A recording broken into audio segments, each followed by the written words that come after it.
नवां अध्याय। जब सिकंदर महान ने संसार पर विजय पाई, तब उसने समस्त संसार में यूनानी संस्कृति की छाप छोड़ दी और ये यूनानी प्रभाव के क्षेत्र बड़े प्रभावी हुए।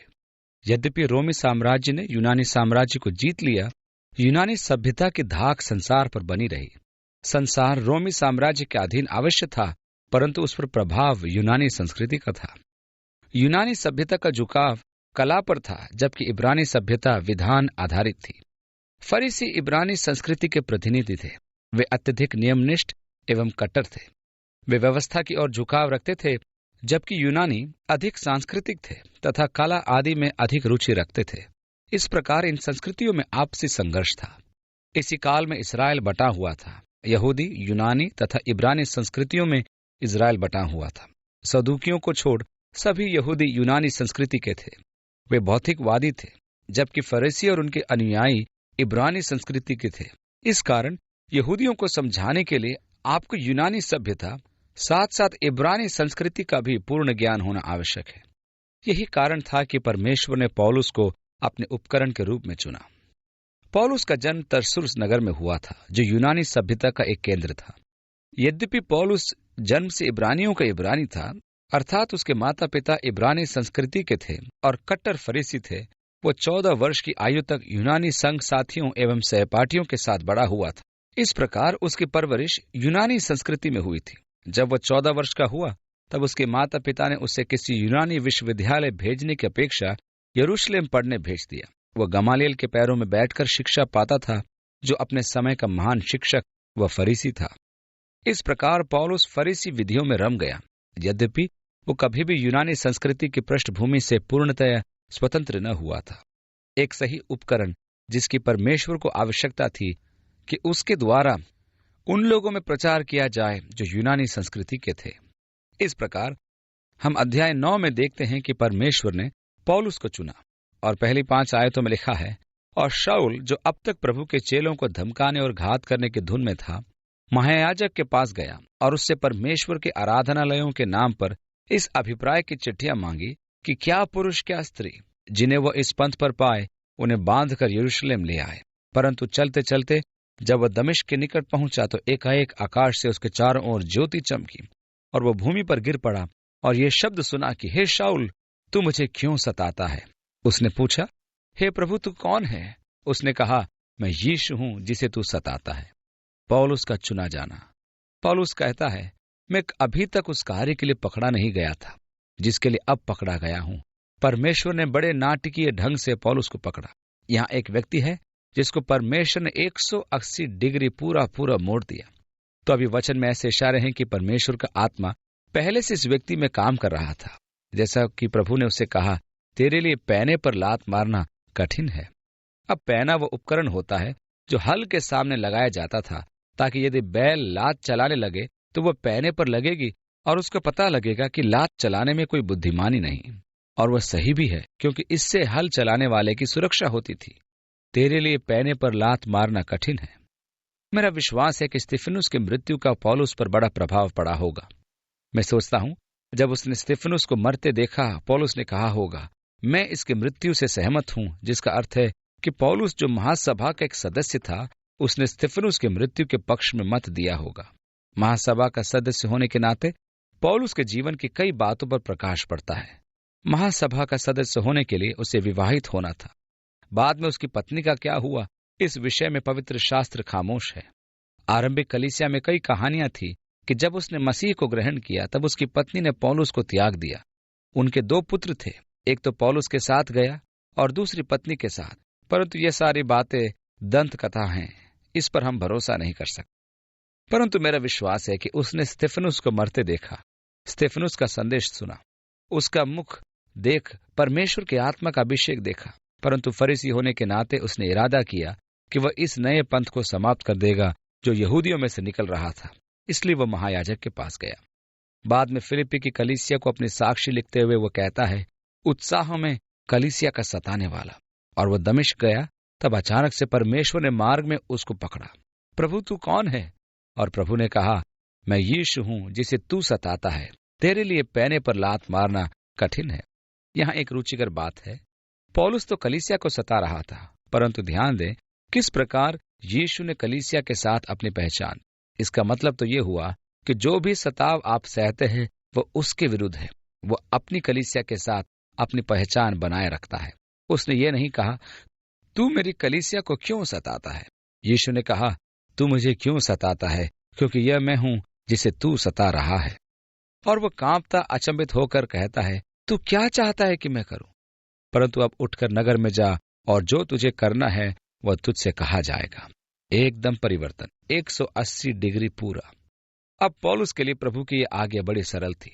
आपको याद होगा मैंने पहले कहा था कि परमेश्वर कैसे हमें एक बार में एक कदम ही बताता है। तो पौलुस को सारा भविष्य न बताकर उसने केवल कहा उठ और नगर को जा और तुझे बताया जाएगा कि क्या करना है। 7वीं आयत में हम पढ़ते हैं, जो मनुष्य उसके साथ थे वे चुपचाप रह गए, क्योंकि शब्द तो सुनते थे परंतु किसी को देखते न थे। कुछ हैं जो यहाँ विरोधाभास को पाते हैं, क्योंकि जब पौलुस प्रेरितों के 22वें अध्याय में इस घटना को दोहराता है तब कहता है कि जो उसके साथ थे आवाज को न सुन सके, परंतु वहां एक भिन्न यूनानी शब्द का प्रयोग करता है। उन्हें शब्दों का उच्चारण समझ न आया। उन्हें आवाज तो सुनाई दी परंतु आवाज को समझ न पाए। और इस प्रकार प्रभु शाऊल से बात कर रहा था। उन्होंने बोलती हुई आवाज को तो सुना परंतु शब्दों को न समझे। और यही वह 22वें अध्याय में कह रहा है कि उन्होंने शब्द न सुने। और इस प्रकार इस पद में कोई विरोधाभास नहीं है। वे खामोश खड़े रहे क्योंकि आवाज तो सुनी परंतु किसी को देखा नहीं। और शाऊल भूमि पर से उठा, परंतु जब आंखें खोली तो कुछ दिखाई न दिया और वे उसका हाथ पकड़ के दमिश्क ले गए। अब दमिश्क में उसका यह प्रवेश उस प्रवेश से बिल्कुल भिन्न था जिसकी कल्पना उसने की थी। वह महायाजक से दस्तावेज लेकर आ रहा था ताकि उन सबको जो यीशु का नाम लेते थे बंदीगृह में डाले, परंतु इसके विपरीत उसी नगर में उसको उसके मित्र पकड़कर ले जा रहे थे क्योंकि वह अंधा हो गया था। 9वीं आयत, और वह 3 दिन तक न देख सका और न खाया न पिया। मेरा विश्वास है कि इन 3 दिनों में पौलुस के मन में बड़ी हलचल रही होगी। परमेश्वर ने ज्ञानेंद्रियों को काट दिया कि उसके साथ जो कुछ हुआ था उसे वह निर्विघ्न समझ सके। इसी कारण वह 3 दिन तक न देख सका और न ही उसने कुछ खाया। वह केवल उस घटना के भेद समझ में लगा हुआ था जो उसके साथ मार्ग में घटी थी। 10वीं आयत से आगे हम पढ़ते हैं, दमिश्क में हनन्याह नाम एक चेला था। उससे प्रभु ने दर्शन में कहा, हे हनन्याह। उसने कहा, हाँ प्रभु। तब प्रभु ने उससे कहा, उठकर उस गली में जा जो सीधी कहलाती है और यहूदा के घर में शाऊल नाम एक तारसी को पूछ ले, क्योंकि देख वो प्रार्थना कर रहा है। और हनन्याह ने उत्तर दिया कि हे प्रभु, मैंने इस मनुष्य के विषय बहुतों से सुना है। इसने यरूशलेम में तेरे पवित्र लोगों के साथ बड़ी बड़ी बुराइयां की हैं, और यहाँ भी इसको महायाजकों की ओर से तो अधिकार मिला है कि जो लोग तेरा नाम लेते हैं उन सबको बांध ले। परंतु प्रभु ने उससे कहा कि तू चला जा, क्योंकि ये तो अन्य जातियों और राजाओं और इस्राएलियों के सामने मेरा नाम प्रकट करने के लिए मेरा चुना हुआ पात्र है। इस प्रकार परमेश्वर को पौलुस जैसी पृष्ठभूमि वाले व्यक्ति की आवश्यकता थी। एक व्यक्ति जो यहूदियों से बात कर सके, ऐसा व्यक्ति जो यूनानी संस्कृति में बोल सके, ऐसा व्यक्ति जो राजाओं को बता सके। आरंभ से ही परमेश्वर का हाथ उस पर था, उसके प्रशिक्षण में, उस कार्य के विकास में जो परमेश्वर के मन में था कि उससे पूरा कराए। यही परमेश्वर के हर सेवक के साथ होता है। हम अपने जीवन भर ध्यान करके इस प्रक्रिया को देख सकते हैं। परमेश्वर हमें अपने जीवन में उस काम के लिए तैयार करता रहता है जो उसकी इच्छा के अनुसार हमें पूरी करनी है। इफिसियों को लिखते हुए पौलुस कहता है, क्योंकि हम उसके बनाए हुए हैं और मसीह यीशु में उन भले कामों के लिए सिरजे गए हैं जिन्हें परमेश्वर ने पहले से हमारे करने के लिए तैयार किया। परमेश्वर जानता है कि आपके जीवन के लिए उसके मन में क्या है। परमेश्वर उस सेवकाई या उस काम को जानता है जो उसके मन में आपके लिए है कि आप उसके राज्य के लिए उसे पूरा करें। परमेश्वर आपके जीवन में काम करता है, जबकि वो आपको इस दौरान उस काम के लिए तैयार करता है। एक दिन आप जान जाएंगे कि समस्त पृष्ठभूमि जो परमेश्वर की योजना में मेरे लिए थी क्या है। वो मेरे जीवन को उस काम के लिए तैयार कर रहा था जो उसके मन में था कि मैं उसे पूरा करूं। एक चुना हुआ पात्र। परमेश्वर ने कहा, और उसको अन्य जातियों, राजाओं और इस्राएलियों के सामने मेरा नाम प्रकट करना है। और मेरे लिए तो ये एक अत्यधिक रोचक कथन है। 16वीं आयत में, और मैं उसे बताऊंगा कि मेरे नाम के लिए उसे कैसा दुख उठाना पड़ेगा। यदि मैं उसके स्थान पर होता और प्रभु मुझे सेवकाई के लिए बुलाता और पहले से मुझे वे सब परेशानियां दिखाता जो मुझे सेवकाई में होंगी, तो मैं कहता, प्रभु तू किसी और को क्यों नहीं चुन लेता, तू किसी और को भेज। मैं पौलुस को सराहता हूं। परमेश्वर ने उसको सब कुछ बता दिया कि उसको क्या सहना है, और पौलुस फिर भी तैयार था। वह अपना जीवन समर्पित कर रहा था, और फिर वो उसकी बुलाहट से फिरा नहीं। वो प्रभु के साथ एक ऐसे बंधन में बंध गया जो अटूट था। वह फिरेगा नहीं, क्योंकि उसने जान लिया था कि परमेश्वर का हाथ उस पर अब तक था कि उसको विकास के इस बिंदु तक ले आए। और उसने कहा, चाहे कुछ भी हो प्रभु, मैं करूंगा। और तब हनन्याह उठकर गया। जब परमेश्वर ने पहली बार हनन्याह से कहा कि जाकर पौलुस से बात कर, तो उसे लगा कि परमेश्वर से भारी गलती हो गई। प्रभु, मैंने इस व्यक्ति के बारे में सुना है, तू मजाक तो नहीं कर रहा? तब हनन्याह उठकर गया, और 17वीं आयत में हम पढ़ते हैं, उस घर में गया और उस पर अपना हाथ रखकर कहा, हे भाई शाऊल। मुझे ये वाक्य बहुत पसंद है। वह उसे एकदम भाई मान लेता है। वह एकदम उसे मसीह के नाम में शामिल कर लेता है, भाई शाऊल। प्रभु अर्थात मसीह यीशु। आपको याद होगा, उसने कहा था, प्रभु तू कौन है? और उसने कहा था, मैं यीशु हूं जिसे तू सताता है। और यहां हनन्याह कहता है, प्रभु अर्थात यीशु। 17वीं आयत में आगे, जो उस रास्ते में जिससे तू आया तुझे दिखाई दिया था, उसी ने मुझे भेजा है कि तू फिर दृष्टि पाए और पवित्र आत्मा से परिपूर्ण हो जाए। याद रहे, हनन्याह प्रेरित नहीं है। वह दमिश्क की कलीसिया में केवल एक शिष्य है, जिसके विषय में उसके बाद में कुछ नहीं सुनते। एक साधारण शिष्य, और तो अभी परमेश्वर उसे एक उपकरण के रूप में प्रयोग कर रहा है कि वह शाऊल के ऊपर हाथ रखे, जिससे कि वह चंगा हो जाए और आंखों की ज्योति पाए और पवित्र आत्मा की सामर्थ को प्राप्त करे। और हम आगे पढ़ते हैं, और तुरंत उसकी आंखों से छिलके से गिरे और वह देखने लगा और उठकर बपतिस्मा लिया। फिर भोजन करके बल पाया, और वह कई दिन उन चेलों के साथ रहा जो दमिश्क में थे। और वह तुरंत आराधनालयों में यीशु का प्रचार करने लगा कि वह परमेश्वर का पुत्र है। पौलुस को पवित्र शास्त्र का पहले से ही ज्ञान था, और जैसे ही उसने जाना कि यीशु प्रभु है, वैसे ही वो पवित्र शास्त्र को अपने ज्ञान से समझ गया कि परमेश्वर ने अपने पुत्र को भेजने की प्रतिज्ञा की थी। यशायाह की भविष्यवाणी के द्वारा उसने पहचाना कि एक कुंवारी गर्भवती होगी और एक पुत्र को जन्म देगी, और उसका नाम इम्मानुएल रखा जाएगा, जिसका अर्थ है परमेश्वर हमारे साथ। हमारे लिए एक बालक उत्पन्न हुआ है, हमें एक पुत्र दिया गया, और राज्य उसके कांधे पर होगा, और उसका नाम अद्भुत युक्ति करने वाला, पराक्रमी परमेश्वर और अनंत काल का पिता होगा। ये सब वचन पौलुस के मन में काम करने लगे, और वह देख सका कि यीशु परमेश्वर का पुत्र था।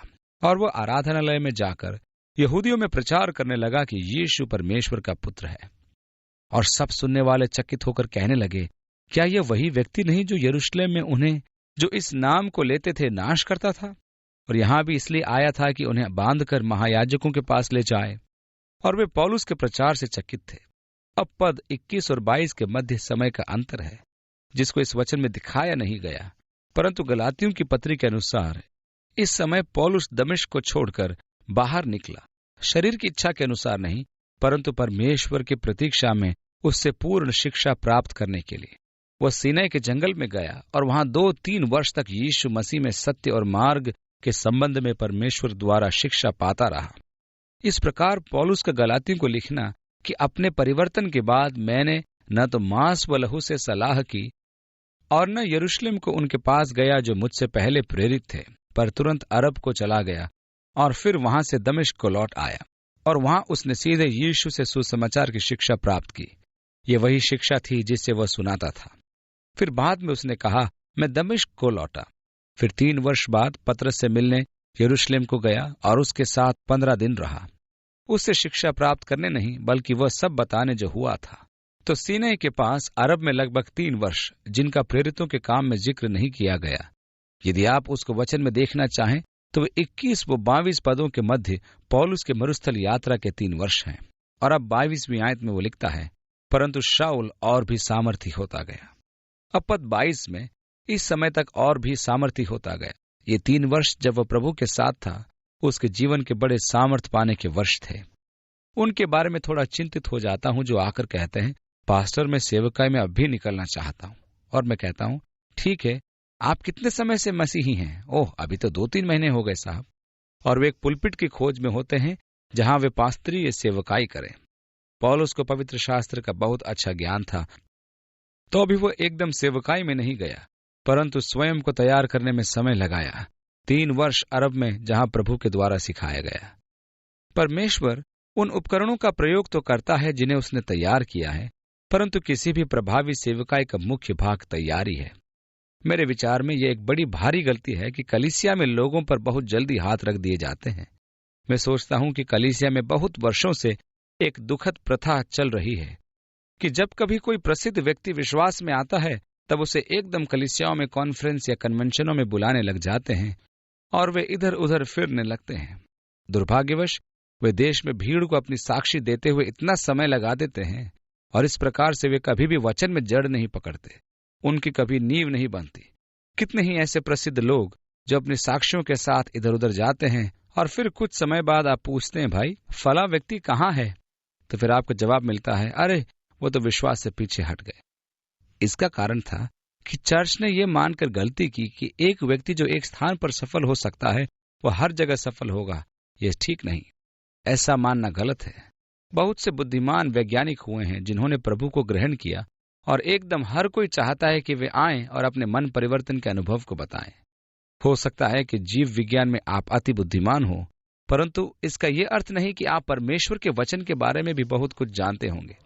इसलिए पौलुस को एक दृढ़ नींव की आवश्यकता थी और इसलिए वह अरब को गया और यह एक बुद्धिमानी का कदम था। जल्दी न करें, इसलिए निश्चित कर लेना आवश्यक है कि आपने गहरी खुदाई करके नींव रखी है। यीशु ने 2 लोगों के विषय में बताया जो अपने घर बना रहे थे। एक बुद्धिमान मनुष्य था, उसने नींव गहरा खोदा और नींव को चट्टान पर रखा। मूर्ख ने एकदम रेत पर घर बनाना आरंभ कर दिया और दुर्भाग्य से बहुत से लोग ऐसा ही करते हैं। वे काम को चलाना चाहते हैं, आओ भवन तैयार कर लें और उसे रूप दे दे, और दृढ़ नींव नहीं रखते। जब तूफान आता है तब उनका घर नाश हो जाता है। इसलिए समय लगाकर नींव रखें। यदि परमेश्वर आपको बुला रहा है तो परमेश्वर जल्दी में नहीं है, हम जल्दी में हैं, और परमेश्वर उन उपकरणों को तैयार करना चाहता है जिन्हें वह अपने कार्य के लिए प्रयोग करेगा। पौलुस जब अरब के जंगल में था तब वो परमेश्वर के वचन में और प्रभु में सामर्थवान हो गया। जब 3 वर्ष बाद दमिश्क पहुंचा तब वो वास्तव में परमेश्वर के लिए एक प्रभावी साधन बन गया था। और 22वीं आयत में हम पढ़ते हैं, और इस बात का प्रमाण दे देकर कि मसीह यही है, दमिश्क के रहने वाले यहूदियों का मुंह बंद करता रहा। फिर उसकी पवित्र शास्त्रीय पृष्ठभूमि मजबूत थी और वह शास्त्रों से प्रमाणित करता था कि यीशु ही मसीह है। पौलुस के पुराने नियम के वचनों को लेकर प्रमाणित करना कि यीशु ही मसीह है कठिन कार्य नहीं था। जब बहुत दिन बीत गए तो यहूदियों ने मिलकर उसे मार डालने की युक्ति निकाली। पौलुस सिद्ध करता था कि यीशु ही मसीह है और लोग वे उसके प्रचार से और अधिक क्रोधित हुए और समय की प्रतीक्षा करने लगे। परंतु पौलुस को चिता दिया गया था कि वे उसे घेर कर मार डालना चाहते हैं। परंतु उनकी युक्ति शाऊल को मालूम हो गई। वे तो उसके मार डालने के लिए रात दिन फाटकों पर लगे रहते थे, परंतु रात को उसके चेलों ने उसे लेकर टोकरे में बिठाया और शहर पनाह पर से लटकाकर उतार दिया। दमिश्क से उसका प्रस्थान कोई विजय यात्रा नहीं थी, बाहर जाने का विचित्र तरीका था, टोकरे में छिपकर उन यहूदियों से बचना जो उसको मार डालना चाहते थे। इस प्रकार उस समय वह यरूशलेम गया और पहले प्रेरितों से मिला। और फिर 26वीं आयत में हम पढ़ते हैं, यरूशलेम पहुंचकर उसने चेलों के साथ मिल जाने का उपाय किया, परंतु सब उससे डरते थे क्योंकि उनको प्रतीति न होती थी कि वह भी चेला है। और ये एक दुख की बात है कि जब पहली बार यरूशलेम आया तब कलीसिया ने उसको स्वीकार नहीं किया। परंतु 27वीं आयत में लिखा है, परंतु बरनबास के बारे में आपको याद होगा, जिसके बारे में बताया गया है कि उसका दूसरा भी नाम था, परंतु वे उसे बरनबास कहते थे, जिसका अर्थ है शांति का पुत्र। यहाँ आप देख सकते हैं उसे ये नाम क्यों मिला, क्योंकि बरनबास लोगों को मिलाने वाला व्यक्ति था। और 27वीं आयत से आगे लिखा है, परंतु बरनबास ने उसे अपने साथ प्रेरितों के पास ले जाकर उनसे कहा कि इसने किस रीति से मार्ग में प्रभु को देखा और उसने इससे बातें की। फिर दमिश्क में इसने कितने हियाव से यीशु के नाम से प्रचार किया। वो उनके साथ यरूशलेम में आता जाता रहा और निधड़क होकर प्रभु के नाम से प्रचार करता था और यूनानी भाषा बोलने वाले यहूदियों के साथ बातचीत और वाद विवाद करता था, परंतु वे उसके मार डालने का यत्न करने लगे। पौलुस की सेवकाई का यह प्रभाव लोगों पर दिखाई दिया, क्योंकि जहां भी वह प्रचार करता था वहां जागृति या दंगे होते थे। जो भी वह कहता था उसका प्रभाव लोगों पर अवश्य पड़ता था। कुछ लोग उसके पक्ष में होते थे तो कुछ लोग उसके विरोध में होते थे, परंतु पौलुस जानता था कि लोगों को कैसे हिलाया जाए। 30वीं आयत में, यह जानकर भाई उसे कैसरिया में ले आए और तरसूस को भेज दिया। पौलुस, घर वापस जाओ, और उन्होंने उसे तरसूस भेज दिया। भाइयों ने यह जानकर कि यरूशलेम में पौलुस की हत्या करने की योजना बन रही है, तो वे सेवकाई को कैसे आरंभ करेंगे। पहले 2 स्थानों पर पौलुस को छिपाकर वे उसे नगर से बाहर छोड़ दिए, क्योंकि वहां लोग पौलुस के प्राण के लिए षड्यंत्र बना रहे थे। इस प्रकार उन्होंने उसे तरसूस को भेज दिया। दूसरे शब्दों में, पौलुस, तुम घर लौट जाओ, ये तुम्हारे लिए अच्छा होगा। 31वीं आयत में, तो सारे यहूदिया और गलील और सामरिया में कलीसिया को चैन मिला। मैं नहीं जानता कि जब कलीसिया को चैन मिला तो वह चैन अच्छा था। उन्हें पौलुस से छुटकारा मिल गया था। इसका अर्थ यह हुआ कि उनकी साक्ष्य इतनी हियाव वाली नहीं थी। वे लोगों के साथ चैन से रहना चाहते थे, और मैं नहीं सोचता कि कलीसिया के लिए एक अच्छा मौका होता है। पौलुस तरसूस में 10 वर्ष तक रहा, परंतु अधिकतर विद्वान मानते हैं कि उसका तरसूस लौटना उसका 10 वर्ष का अज्ञातवास है। बेशक ऐसे समय भी आए जब परमेश्वर पौलुस में अपने अनुग्रह के द्वारा भलाई को भर रहा था, परंतु जहां तक पौलुस की सेवकाई की बात है, वे खामोशी के वश थे, और इसी बीच सारे यहूदिया, गलील व सामरिया में कलीसियाओं में चैन मिल रहा था, और उसकी उन्नति होती गई, और वे प्रभु के भय और पवित्र आत्मा की शांति में चलती और बढ़ती जाती थी। यहां हम पौलुस को छोड़ते हैं और अब पतरस की ओर चलते हैं। और ऐसा हुआ कि पतरस हर जगह फिरता हुआ उन पवित्र लोगों के पास भी पहुंचा जो लुद्दा में रहते थे। पतरस ने विश्वासियों की उन भिन्न मंडलियों में जाने का फैसला किया जो यहूदिया में थी। वह तट की ओर लुद्दा में गया, जो आजकल लूत है, और जहां बेन गुरियन हवाई अड्डा है, इसी स्थान पर पतरस मसीहों से मिलने गया था। 33वीं आयत में हम पढ़ते हैं, वहां उसे एनियास नाम झोले का मारा हुआ एक मनुष्य मिला जो 8 वर्ष से खाट पर पड़ा था। पतरस ने उससे कहा, हे एनियास, यीशु मसीह तुझे चंगा करता है, उठ, अपना बिछौना उठा। वह तुरंत उठ खड़ा हुआ, और लुद्दा और शारोन के सब रहने वाले उसे देखकर प्रभु की ओर फिरे। पतरस ने विश्वास का वचन बोला।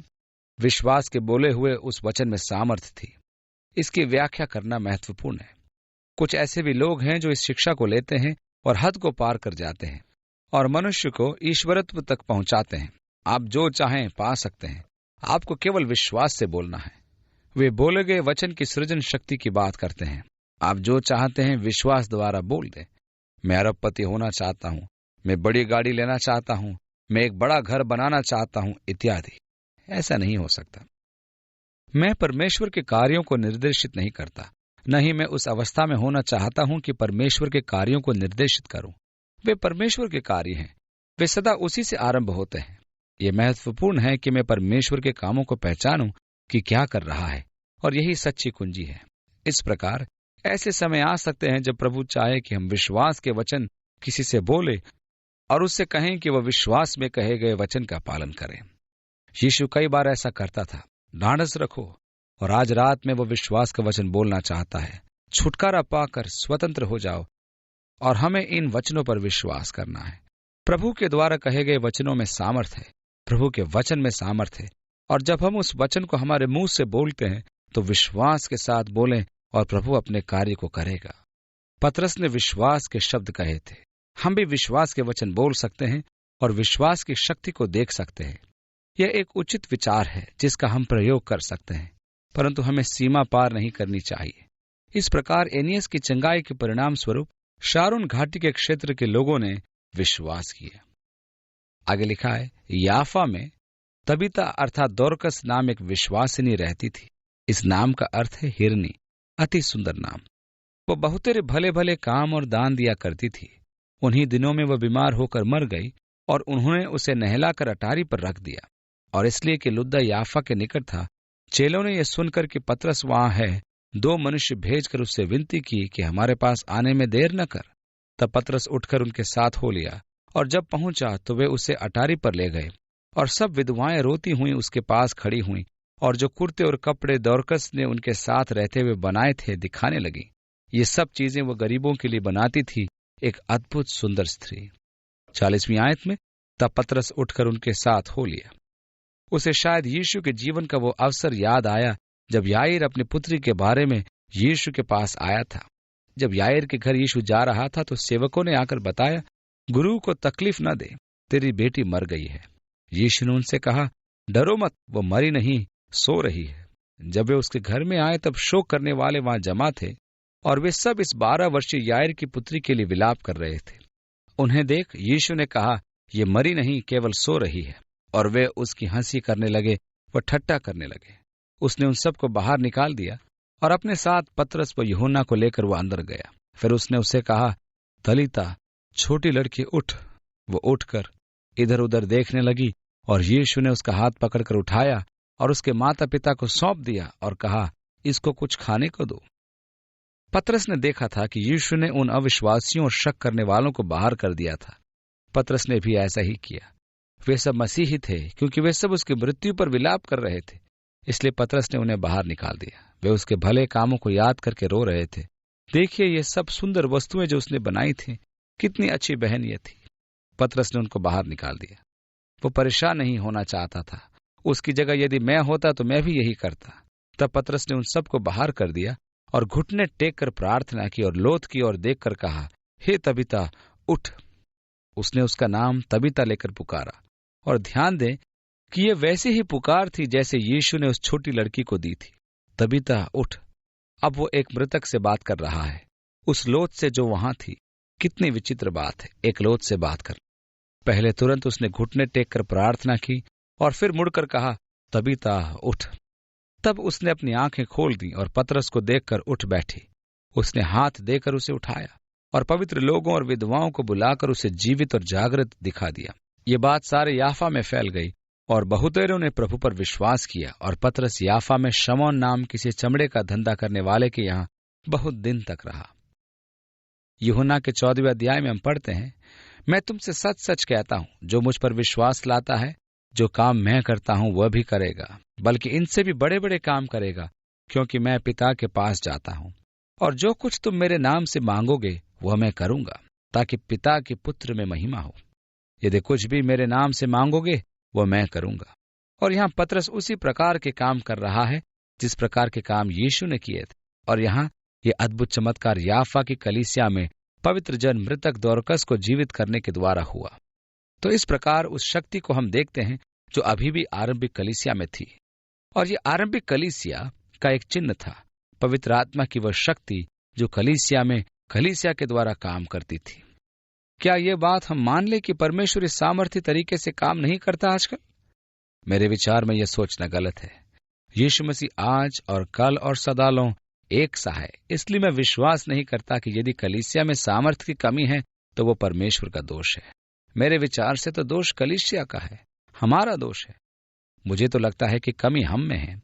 और मेरे विचार में किसी और वस्तु के समान इन शक्तियों के लिए प्रशंसित और ध्यान का केंद्र जो व्यक्ति होता है वह अपने आप को संभाल नहीं पाता है। एक समय था जब मैं इस प्रकार की सेवकाई के लिए उपवास रखकर प्रार्थना करता था और इस प्रकार की सामर्थ का अनुभव करना चाहता था। और अंततः परमेश्वर ने मेरे हृदय से बात की और कहा, मैंने तुझे और भी श्रेष्ठ तरीका दिया है और वह है प्रेम का मार्ग।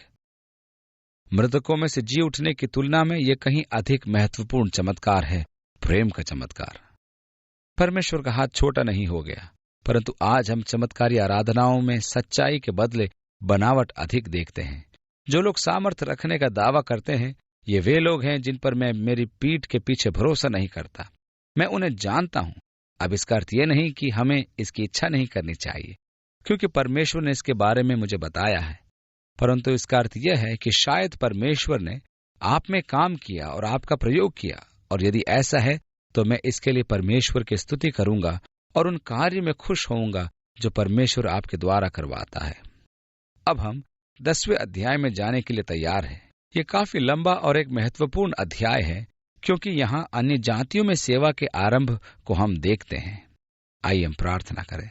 पिता, हम तेरे पवित्र आत्मा की सामर्थ्य के लिए तेरा धन्यवाद करते हैं। प्रभु, हम सत्य सामर्थ्य के द्वारा प्रकटीकरण जो हम प्राप्त करते हैं उसके लिए धन्यवाद देते हैं। जीवनों को छू, उनका अभिषेक कर, अपनी महिमा को पृथ्वी पर प्रकट करने के लिए उनका प्रयोग कर। प्रभु, जैसे भी हम हैं, हम स्वयं को तुझे दे देते हैं। पौलुस के समान हम कहते हैं, प्रभु तू क्या चाहता है कि हम तेरे लिए करें। प्रभु, तू हमें उपयोग कर, तेरी महिमा तू हमसे ले। सारी महिमा आपको देते हैं प्रभु यीशु के नाम में, आमीन।